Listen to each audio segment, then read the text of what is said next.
Olá, o debate está no ar e você já sabe, temos várias formas de nos encontrarmos. Estamos ao vivo toda quinta às 6 da tarde no Facebook do Futura. Na TV é toda terça às 9 da noite ou ainda a qualquer hora do dia ou da noite você encontra as nossas edições lá no Futura Play. E desde 25 de janeiro, o Brasil faz uma dolorosa contagem de mortos, desaparecidos e desabrigados pelo rompimento da barragem 1 da mina Córrego do Feijão da mineradora Vale, localizada em Brumadinho, Minas Gerais. Ao mesmo tempo, surgem histórias de pessoas que se salvaram em meio ao devastador caminho de lama e rejeitos de minério lançados pelo rio Paraopeba. Pouco mais de 3 anos depois do caso que devastou o povoado de Bento Rodrigues, em Mariana, também em Minas Gerais, o debate volta a discutir as implicações sociais de mais um caso envolvendo a fiscalização e a manutenção de áreas de barragens. Junto das nossas convidadas, que já estão conosco aqui no estúdio, vamos relembrar alguns casos de incidentes que alteraram territórios e discutir o que é necessário fazer para evitar novas tragédias. Vamos então ver mais detalhes na reportagem da nossa produção. O rompimento da barragem da mina Córrego de Feijão, da Vale, já é considerado o mais letal da história do país. Mas Brumadinho é a 10ª cidade a sofrer com esses danos desde 2000 no Brasil. Os dados são de um levantamento feito a partir de informações públicas pelo pesquisador Henrique Rosmarinho Alves e que foi publicado em 2015. Segundo o levantamento, veiculado agora pelo jornal O Globo, a cada 2 anos, em média, um novo caso foi registrado. Minas Gerais concentrou a maioria das ocorrências, 6, incluindo o rompimento da barragem de Fundão, da mineradora Samarco, em Mariana. Além disso, Paraíba, Rondônia, Piauí e Amapá também sofreram os danos ambientais e o impacto social desse tipo de ocorrência. De acordo com o relatório de 2017 da Agência Nacional de Águas, ANA, existem mais de 24 mil barragens no Brasil, sendo 780 de rejeitos de mineração, como a localizada em Brumadinho.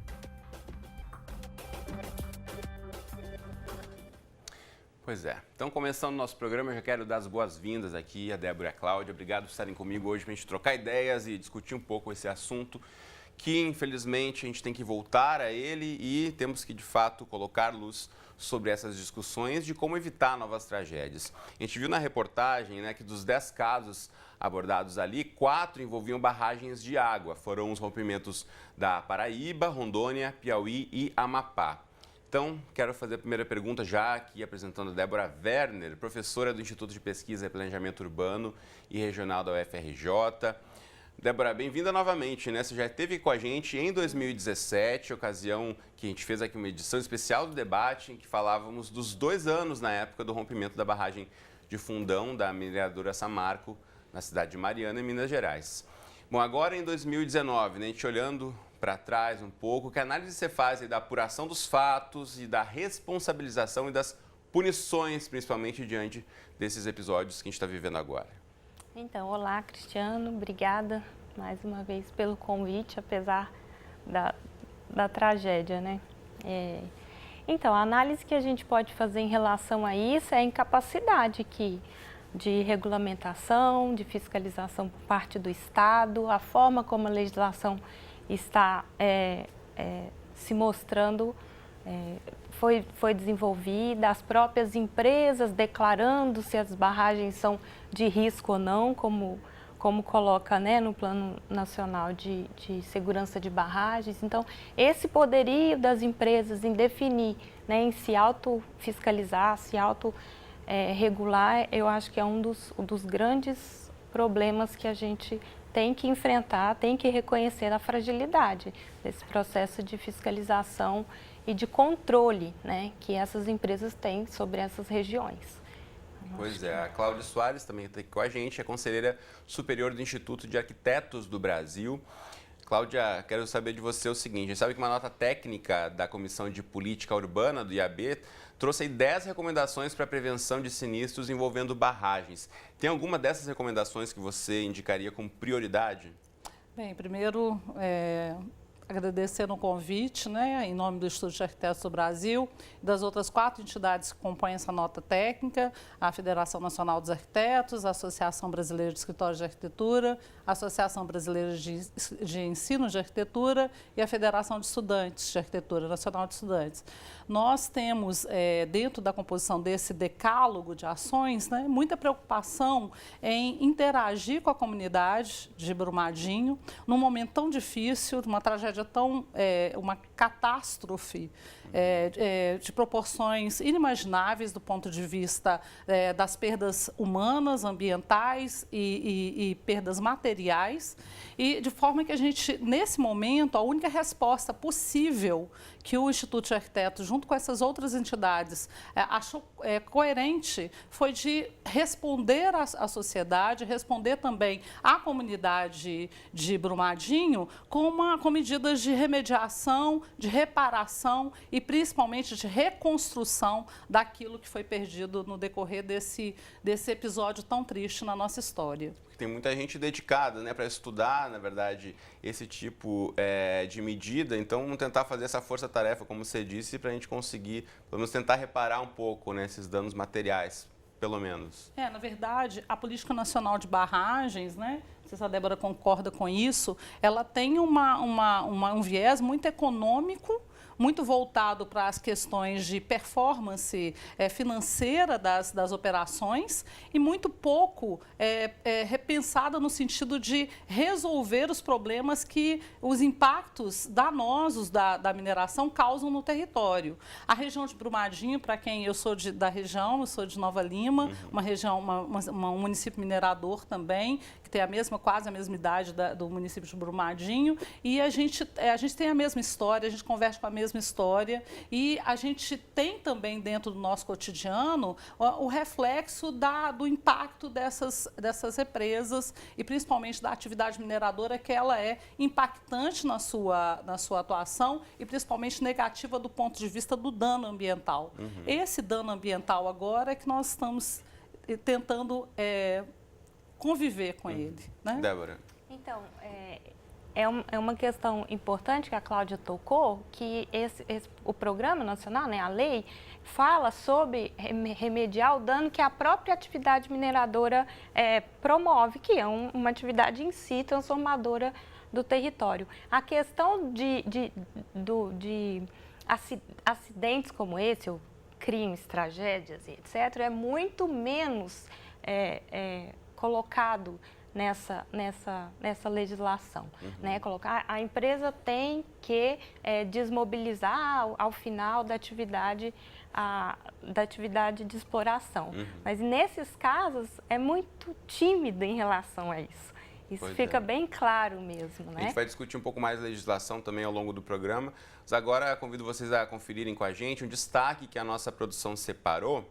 E pela classificação da Agência Nacional de Mineração, que fiscaliza esse tipo de estrutura, 200 barragens de mineração no Brasil apresentam alto potencial de dano. Para fazer esta lista, são levados em conta critérios como a perda de vidas humanas e os impactos sociais, econômicos e ambientais em caso de rompimentos. Quando são classificadas assim, as barragens precisam apresentar um plano de ação de emergência. E tudo isso deve ser incorporado ao Sistema Nacional de Informações sobre Segurança de Barragens, organizado e gerido pela Agência Nacional de Águas. Então, sobre esses aspectos, a gente vai conversar agora com o Carlos Henrique Medeiros. Ele é presidente do Comitê Brasileiro de Barragens e participa conosco do programa. Bem-vindo ao debate, Carlos. Quero já emendar aí a primeira pergunta para você. Qual é a força dos relatórios emitidos pelas empresas hoje, né? Eles são efetivos ou é preciso uma revisão desses critérios de risco para garantir maior segurança? Boa tarde, eu agradeço o convite. Bem, antes de mais nada, eu vejo que a legislação de segurança de barragem, ela não pode ser vista como a vilã, porque com a nossa legislação nós conseguimos organizar bastante o setor. Relatórios são produzidos, vários documentos de inspeção são produzidos. Agora, o que acontece é que muitas recomendações, né, que são emanadas desses documentos, elas não são implementadas. Então, nós temos que olhar esse lado. Houve um crescimento muito grande nesses 8 anos, com relação à implantação da lei. Ainda tem muita dificuldade. Quer dizer, precisamos reforçar as organizações de fiscalização, não somente número de pessoas, como também qualificação de pessoas. Precisamos, evidentemente, um acidente dessa magnitude e demanda que o engenheiro também faça uma revisão dos seus critérios. Agora, nós entendemos que risco zero não existe, segurança absoluta também não existe. E o que nós vemos que essa classificação de risco, na verdade, essa matriz, ela não só considera aspecto de engenharia, mas considera também aspecto de organização do empreendedor, por conta do artigo 17, ele é o responsável por garantir a alocação dos recursos necessários para garantir a segurança da barragem. Existem alguns critérios de engenharia nas matrizes, tipo surgência, deformação, deslocamentos, que automaticamente, mesmo com pontuação 10 ou 8 nas duas matrizes de recursos hídricos e matriz de mineração, eleva a estrutura para condição de risco alto. Então, agora, Carlos, te interrompendo um pouquinho, falando em relação à legislação, né? Pelo menos 7 projetos de lei já foram apresentados na Câmara dos Deputados para tentar alterar a política nacional de segurança de barragens. Você considera que são necessárias mudanças na atual legislação? Mudanças para auxiliar na efetiva implementação da lei, algumas correções.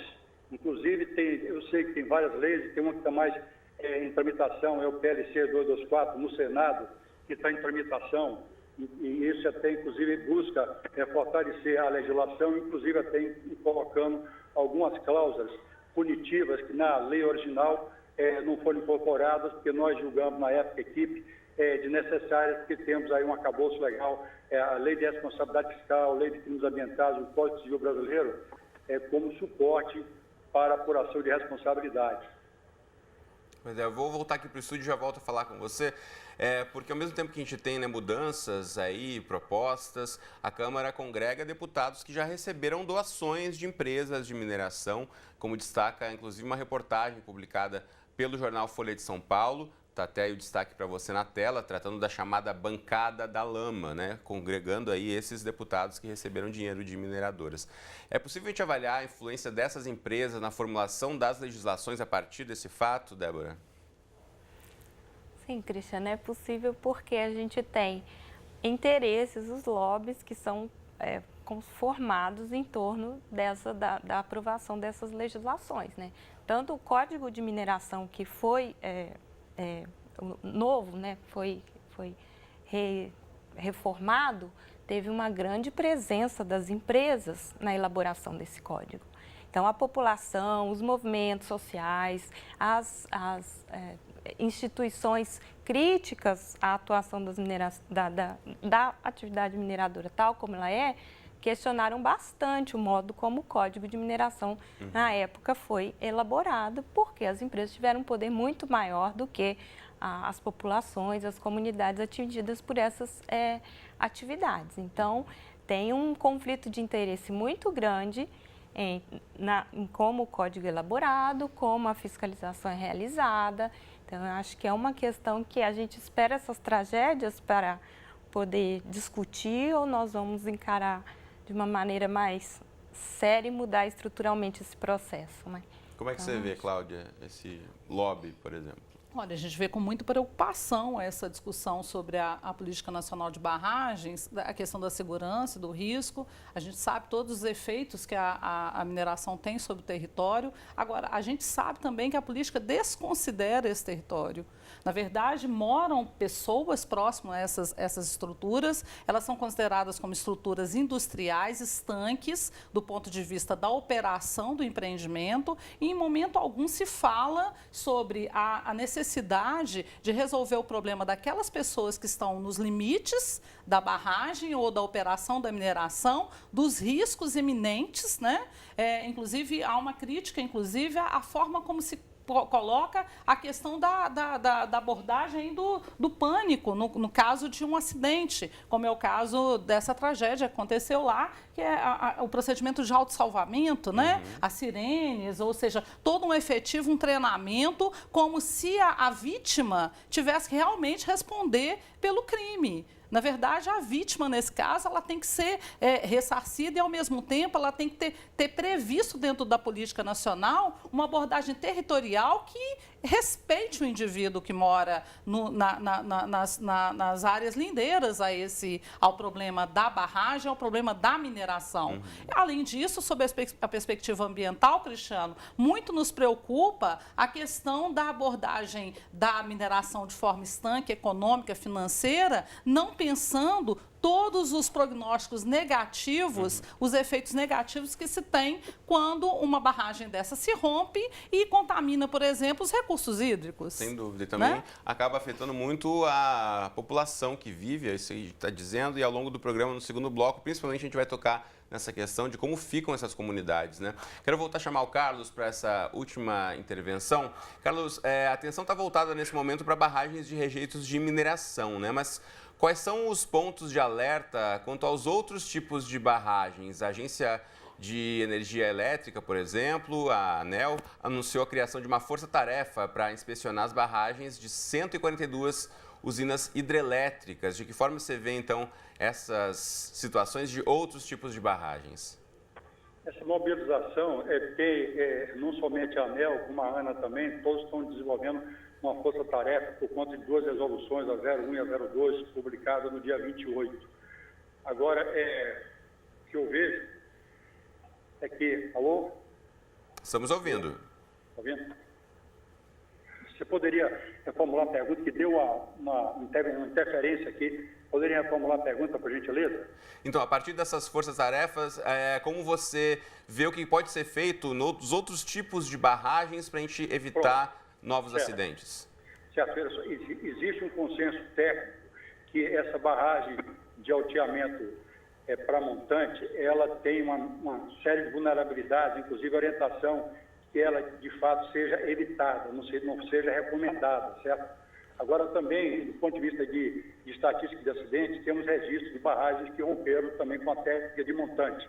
Mas a orientação técnica que essa barragem, porque se ela não tiver um monitoramento, um acompanhamento bastante cuidadoso, né, quer dizer, objetivo, com resultados, os relatórios sendo as recomendações implementadas, ela passa a ser estrutura de risco. Hoje nós somos favoráveis que as estruturas sejam ou descomissionadas ou desativadas, entendeu?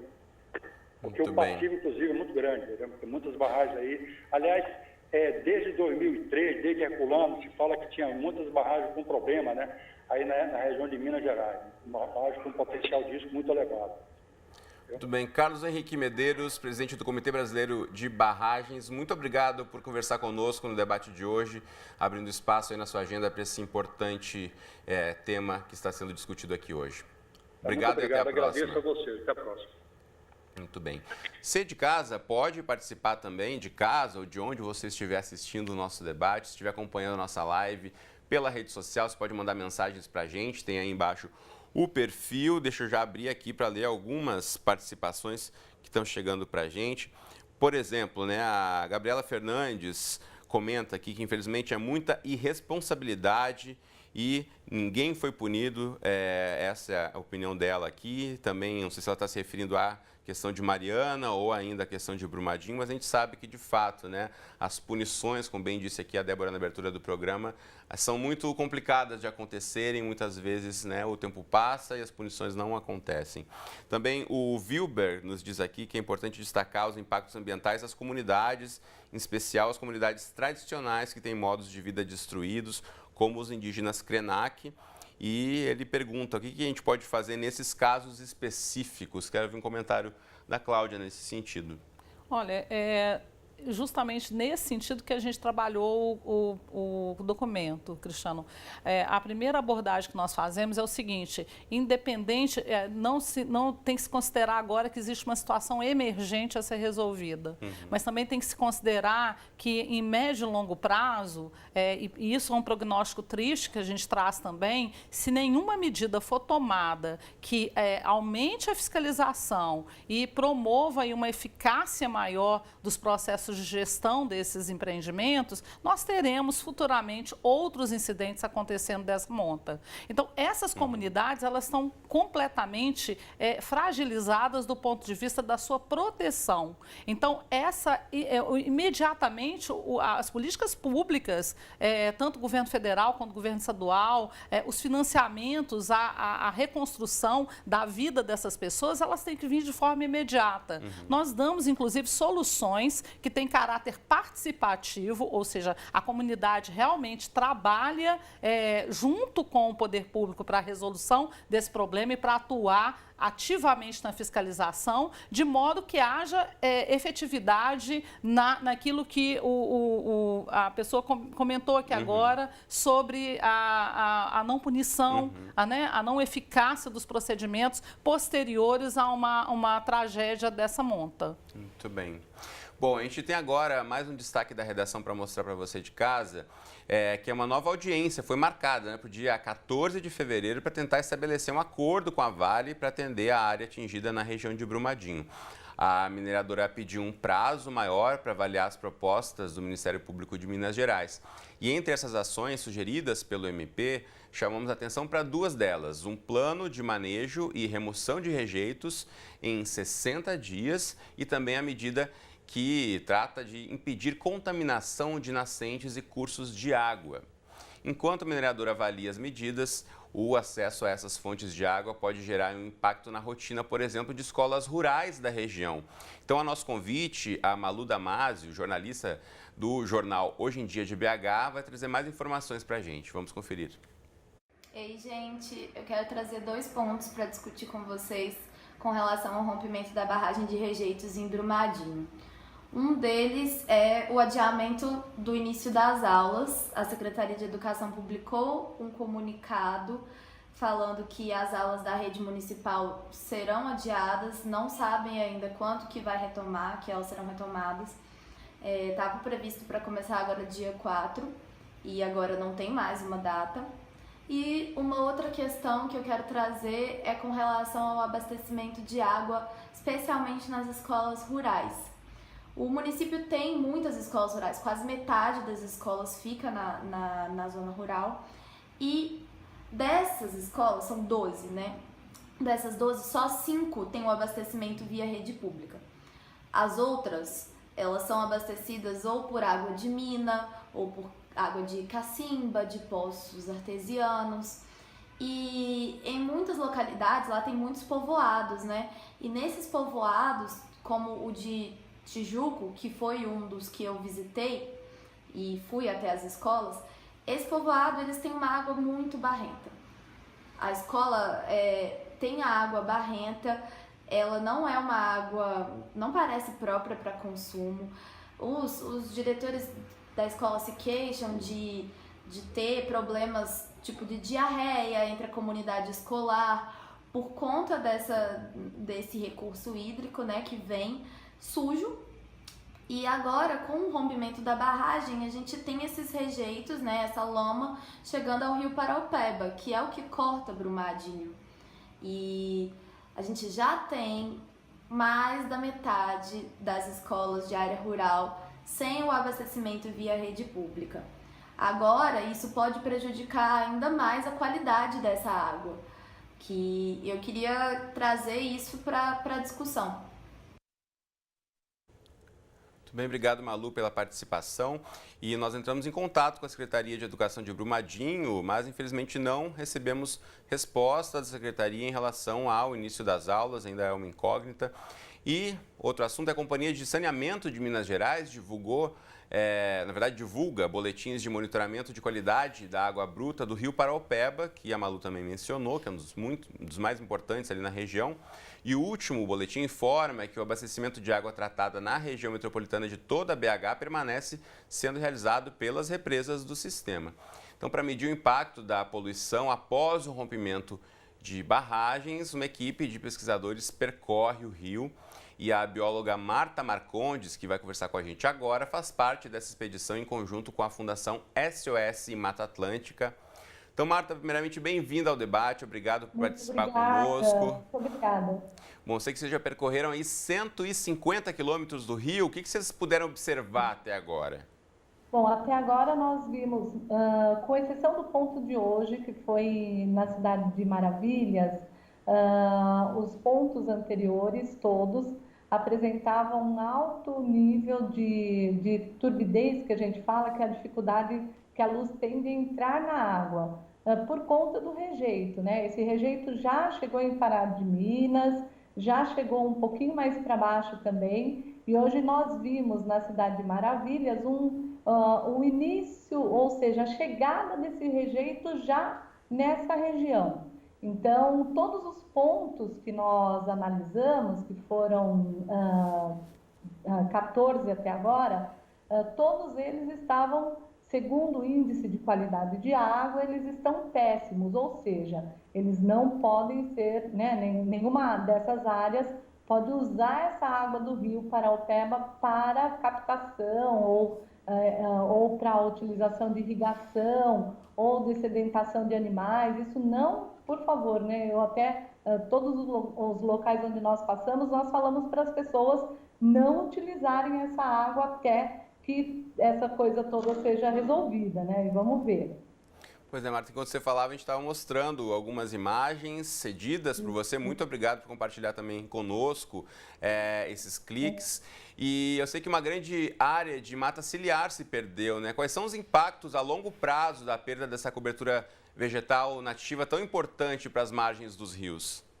Olha, a mata ciliar ela serve para poder fazer uma recarga de água do rio e também serve para reter sedimentos e também serve para reter, por exemplo, substâncias tóxicas que sejam carreadas pela chuva para chegar no rio.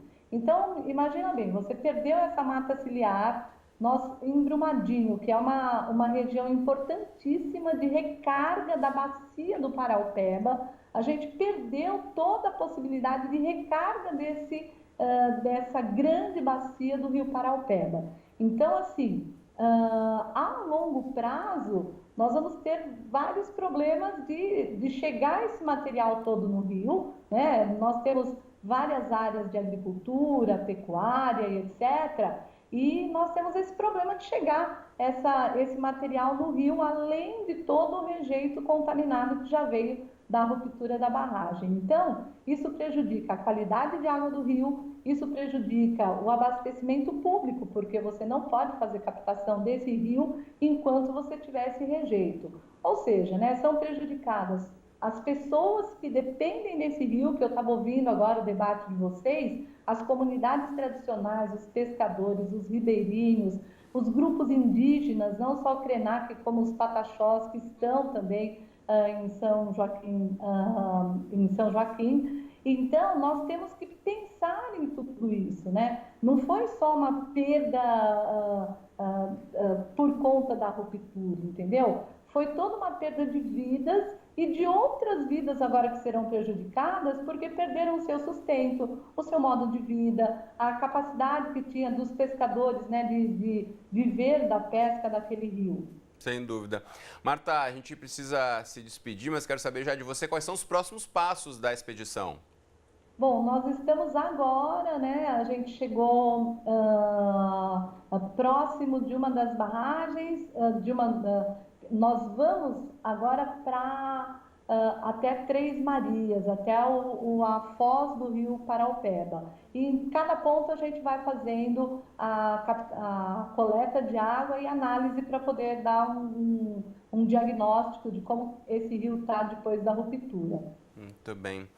Marta Marcondes, bióloga e especialista em recursos hídricos, muito obrigado pela participação aqui no nosso debate de hoje. Bom trabalho para você. Eu que agradeço, muito obrigada. Muito bem, o nosso assunto aqui é infindável, né? Mas o nosso tempo está voando. Eu vou fazer rapidamente um intervalo e você não vai sair daí, que eu tenho muito mais perguntas aqui para a Cláudia e para a Débora, falando sobre barragens no Brasil. Já voltamos com o debate.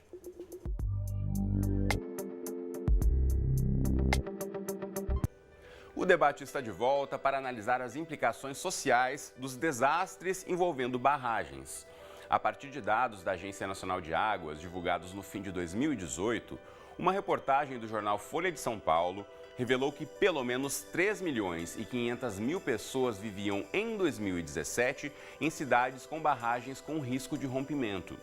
Pela classificação da agência, são 45 reservatórios vulneráveis com falhas na estrutura. Nesse bloco, então, vamos falar aqui das relações interpessoais afetadas pelos acidentes ou pelo medo de novos casos de rompimento. Confira mais detalhes na reportagem. Em meio ao drama e à dor de centenas de famílias, surgem histórias de pessoas que conseguiram se livrar da tragédia. Tenho gente que trabalha na Vale, né? A minha sorte que era para ele estar dentro do restaurante, do refeitório, ele quer estar de férias. Então, assim, Deus foi muito misericordioso com a minha vida, que ele poupou a minha família. A minha família foi restaurada, mas os meus amigos não. Isso é bem complicado da Vale, em parte da Vale, porque a barragem desde 2015 parada, sem manutenção, sem nada, acho que é bem difícil. E falaram que avisaram, né? Que ia romper e não fizeram nada.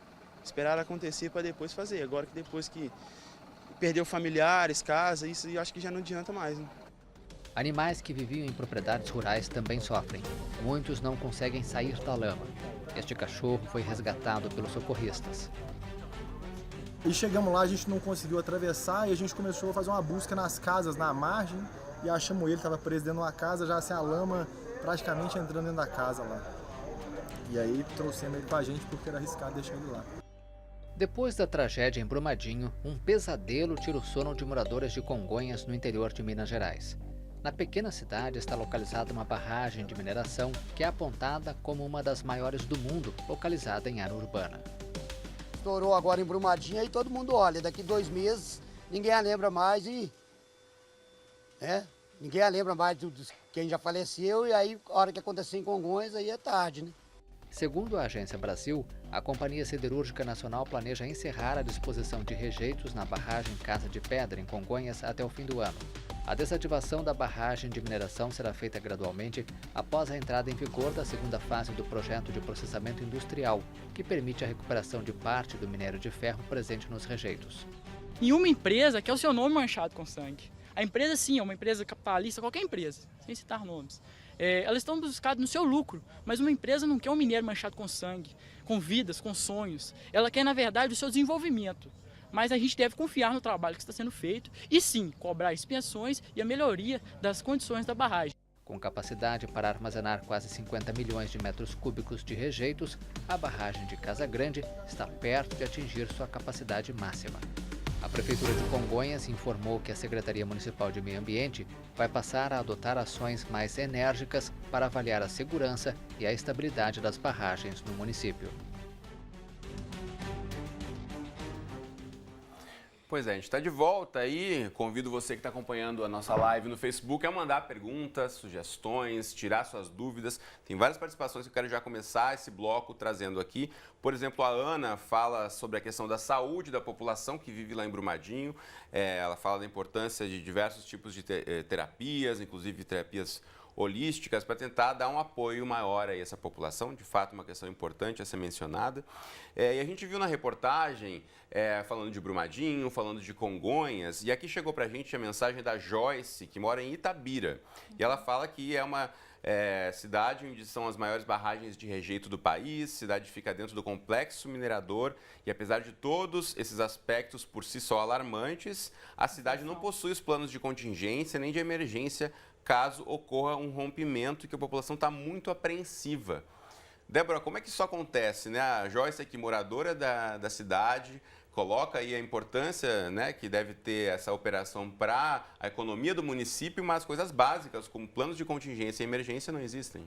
Então, Cristiano, da outra vez que nós debatemos sobre Mariana, uma questão que a gente colocou foi a questão da desigualdade ambiental. Né? Então, como essas atividades afetam a vida das pessoas e os danos recaem sobre a população mais vulnerável.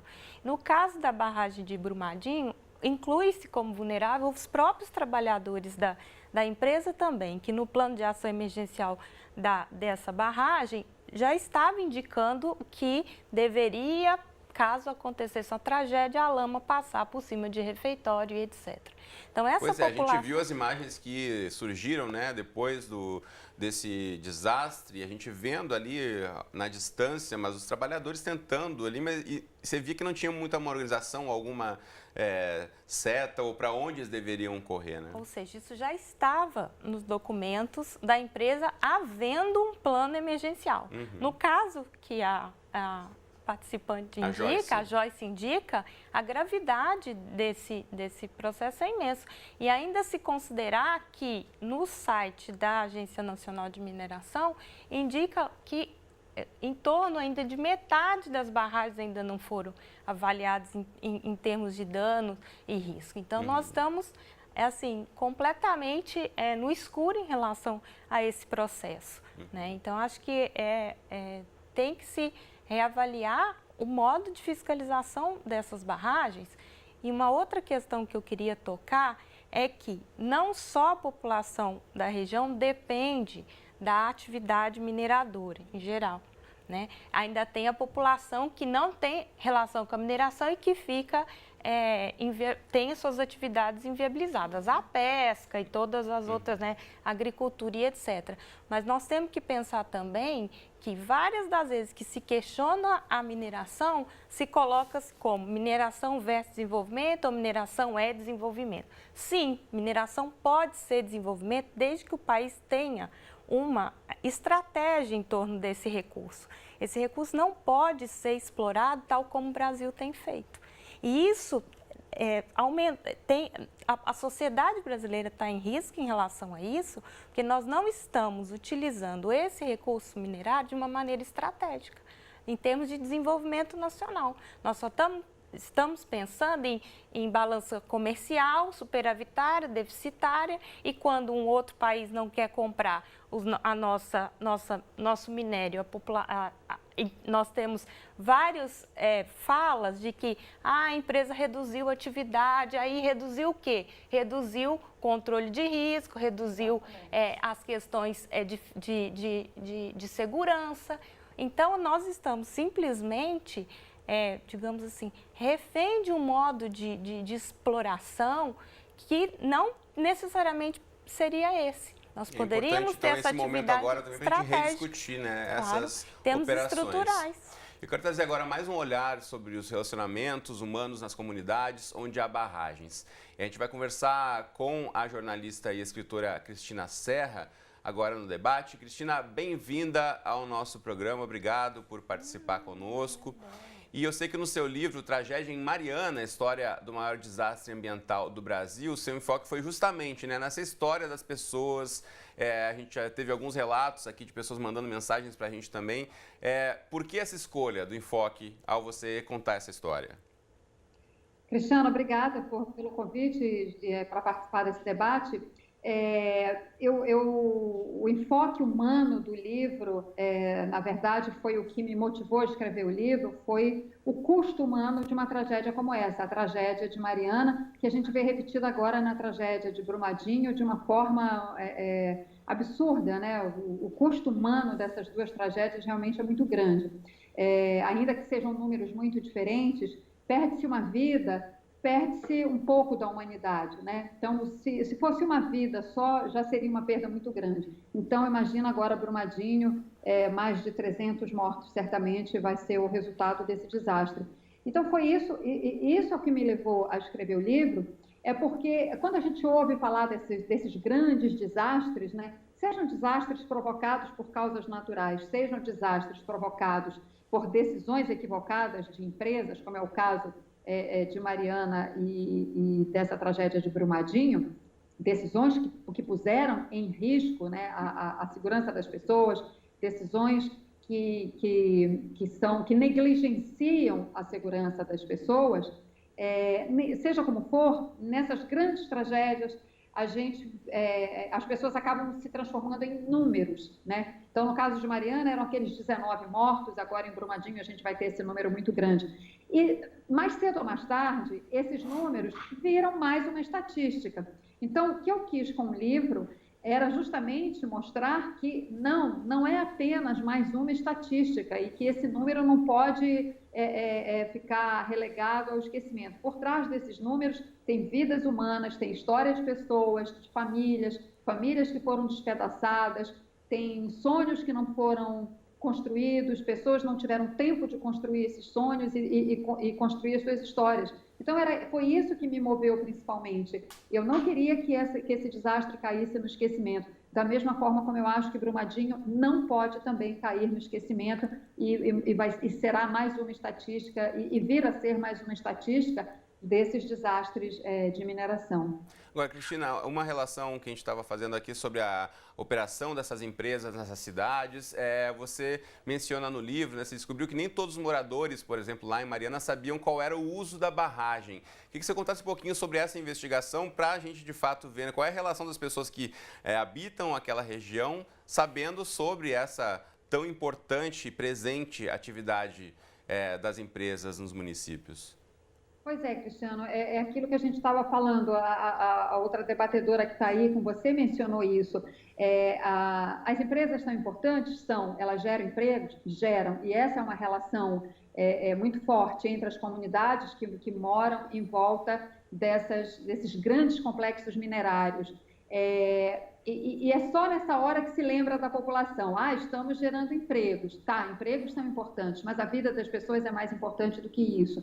E o que eu observo e observei no livro de Mariana, e vejo repetido agora no caso de Brumadinho, é que simplesmente o povo não entra na equação. Quando eu digo o povo não entra na equação, é o seguinte: a empresa está preocupada com a produtividade dela, ela não está preocupada com a segurança dos trabalhadores. Isso fica escandalosamente demonstrado no caso de Brumadinho, quando você tem um escritório e um refeitório cheios de trabalhadores, exatamente no caminho onde a lama passaria, como de fato passou no caso de um acidente, né? No caso de um desastre, como foi o de Brumadinho.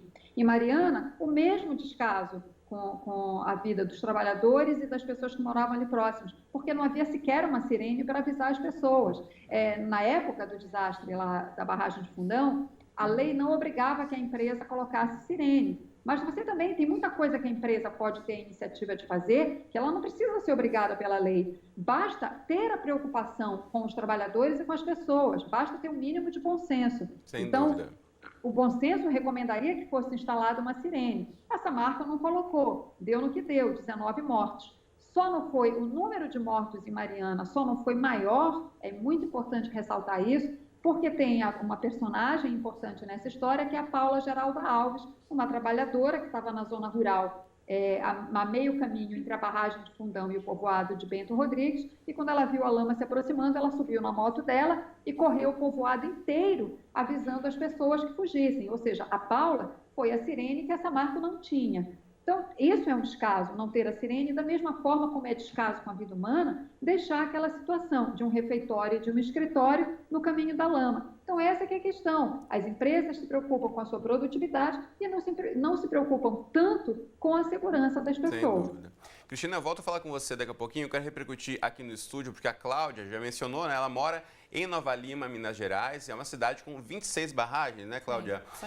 E esse desconhecimento que a gente mencionou, que eu comentei com a Cristina também, tende a ser comum nas populações próximas de barragens. Como é o envolvimento ou como a empresa tenta ou não tenta aproximar a comunidade das atividades? Olha, Cristiano, tanto município, poder municipal, quanto empresas são omissas do ponto de vista da informação da comunidade. Na verdade, esse caso do perigo das barragens, perigo iminente, o risco iminente, ele vem à tona a partir do momento que acontece esse desastre, essas tragédias dentro dos municípios. Na verdade, me surpreende muito a posição do município de Brumadinho, por exemplo, mas eu não me surpreendo da forma como eles estão tratando essa questão. De certa forma, eles estão se eximindo da responsabilidade e eles têm uma responsabilidade, um compromisso formal com a sua população. Na verdade, agora, o processo de licenciamento também, ele é perverso do ponto de vista de repercutir mais na comunidade, repercutir dentro do licenciamento a opinião da comunidade em relação a esses processos. Na verdade, ela é comunicada sobre o evento da mineração. Ela não não participa ativamente num processo de tomada de decisão sobre as consequências e os riscos relacionados com aquilo. A questão do refeitório, a questão de todo o sistema adicional, né, complementar da operação da mineração, e principalmente do refeitório e do vestiário dos funcionários, está na linha do rompimento, né? E isso está relatado pode parecer no óbvio, licenciamento. né? Para muita gente, para a empresa, parece que não foi, né? Está evidente que aquilo é um risco. Na verdade, a gente trata esse problema, esses dois episódios, como episódios criminosos, justamente porque ali existe uma previsão certeira de que, se acontecer algum sinistro, aquelas pessoas serão afetadas por esse sinistro. É um grande acidente de trabalho, mas é uma grande inconsequência do ponto de vista do lucro pelo lucro, da permissividade de se fazer qualquer coisa com vidas humanas. Eu quero colocar mais uma pergunta que chegou para a gente aqui pela internet, do Wilber, que fala exatamente da atividade econômica. Quero que a Débora comente para a gente. Ele fala, né, que necessidade temos de aceitar a mineração, que é um pouco o que a Cláudia está dizendo, como única forma de desenvolvimento econômico de regiões, por exemplo, interior de Minas Gerais ou mesmo da Amazônia, se poderiam ser feitas outras atividades, como turismo, economia criativa, desenvolvimento sustentável. Há alternativas para geração de renda para além da mineração nesses locais, Débora? Não, sim, há alternativas. Isso tem que avaliar em estudos de diversificação produtiva, né, da estrutura produtiva. O que tem que se ficar bem claro é que o Brasil ele tem cada vez mais se especializado em exportação de commodities, que a gente fala, né? Exportação de minério de baixo valor agregado, sem que isso seja manufaturado internamente, que gere outras, a partir da própria extração mineral e das atividades que dela podem serem realizadas, você também cria várias outras, gera outros tipos de emprego, de inovação tecnológica e etc. O que nós estamos fazendo no Brasil já há algum tempo é a extração do minério bruto enviado para outros países e lá essa diversificação produtiva ocorre. E a gente importa isso. Então, isso tem muitas implicações na estrutura produtiva do país, tem implicações para a região que é a exportadora desses minérios e que só tem ficado com os danos ou com as compensações, né, os chamados royalties, as compensações financeiras, que não se expressam em melhoria nas condições de vida dessa população, que em geral são populações vulneráveis, pobres em termos econômicos, né? Então, assim, além de populações tradicionais que estão tendo as suas possibilidades de vida devastadas. Então, várias outras atividades podem ser feitas a partir de estudos de diversificação dessa estrutura produtiva. Tem também uma questão trazida aqui, o projeto IPH, fez um comentário na nossa live, obrigado aí pelos representantes pela mensagem, falando de uma questão, além das questões estruturais, que a gente deve se perguntar como serão tratados os rejeitos, já que muitos poderiam ser reaproveitados, então também o reuso desse material após a extração também pode ser aí uma das formas de rediscutir essa atividade. Deixa eu voltar a chamar a Cristina Serra, que conversa com a gente, também repercutindo essa questão das barragens do Brasil. Cristina, no seu livro, você também fala sobre a perda do patrimônio histórico, né, por trás dos números desses desastres ambientais. A gente falou um pouquinho aqui também em comentários, já vieram sobre as populações tradicionais. O que você destaca nesse sentido? De que forma essas perdas também são irreparáveis? São perdas irreparáveis. A perda de patrimônio histórico, no caso de Bento Rodrigues, no desastre da barragem de Fundão, é uma perda irreparável, porque o povoado de Bento Rodrigues foi fundado no final do século XVII, em 1694. É um povoado fundado por bandeirantes. O Bento Rodrigues, inclusive, é um dos integrantes de uma daquelas missões, né, dos bandeirantes que foram de São Paulo para Minas Gerais em busca de metais preciosos, e assim nasceu Bento Rodrigues. Então, ele tinha, inclusive, a igreja que desapareceu por completo, ficou apenas o piso, né, a igreja de São Bento, a capela de São Bento, ela é muito expressiva do barroco primitivo mineiro. Isso porque Bento Rodrigues era um arraial mineiro típico daquela época da mineração, do começo da mineração, do ciclo do ouro. Muitas famílias estavam lá há várias gerações, descendentes de escravos, inclusive, que ocuparam aquela região quando foi fundado o arraial. Então, essa perda realmente é irreparável. Houve um trabalho de recuperação de algumas peças, mas que não representa nem 5% do que se perdeu. Inclusive, por causa disso, a proposta da primeira força-tarefa que investigou esse desastre lá da barragem de Fundão era que aquilo ali se transformasse no memorial, né? Que há técnicas, inclusive existem técnicas em que você pode tentar reconstituir as construções com o pouco que sobrou. Mas, enfim, essa proposta não foi aceita. Eu só queria, Cristiano, rapidamente te falar uma coisa que eu acho que eu deixei de te responder na pergunta que você me fez, sobre o nível de conhecimento das populações sobre essas barragens que estão instaladas tão perto, né, dos locais onde elas vivem. No caso de Mariana, quando eu investiguei para escrever o livro, ficou muito claro para mim, vários dos moradores de Bento Rodrigues me disseram que nem sabiam que aquela barragem era de rejeitos de mineração. Eles achavam que fosse uma barragem de armazenamento de água. Tanto que muitos deles, quando correram, que ouviram a barragem rompeu e correram, alguns relatam que achavam que, como era água, depois que a inundação passasse, que eles poderiam voltar para suas casas. E eles só se deram conta que isso não seria possível quando eles, então, subiram para as encostas e ficaram vendo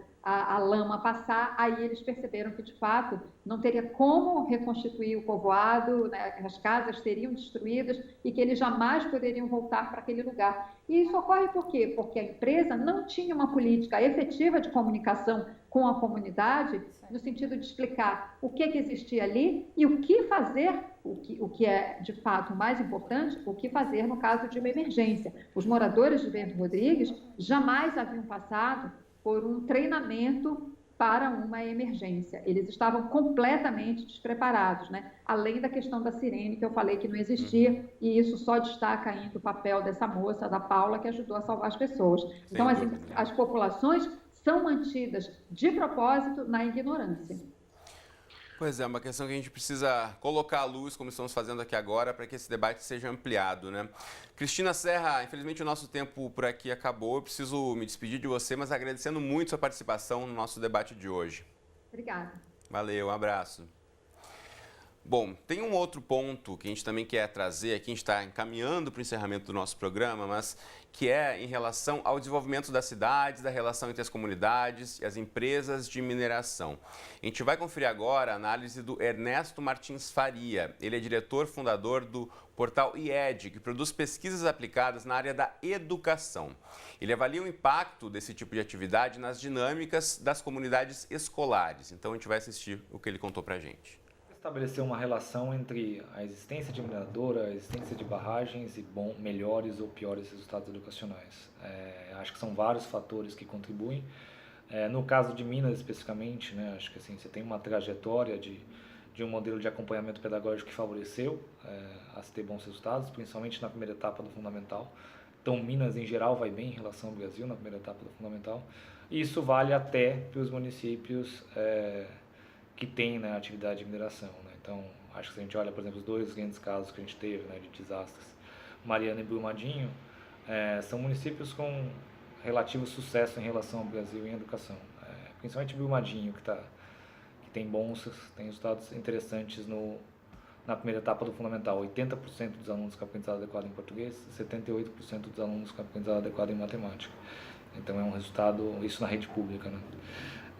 Mas acho que a gente tem que pensar também o pós, né? O que acontece, né? Acho que assim, depois desse segundo desastre, acho que assim, então, e acho que a gente sabe que as escolas são, né, um ambiente politizado, né? No sentido de os professores têm opiniões sobre as questões de educação, sobre as questões sociais da região.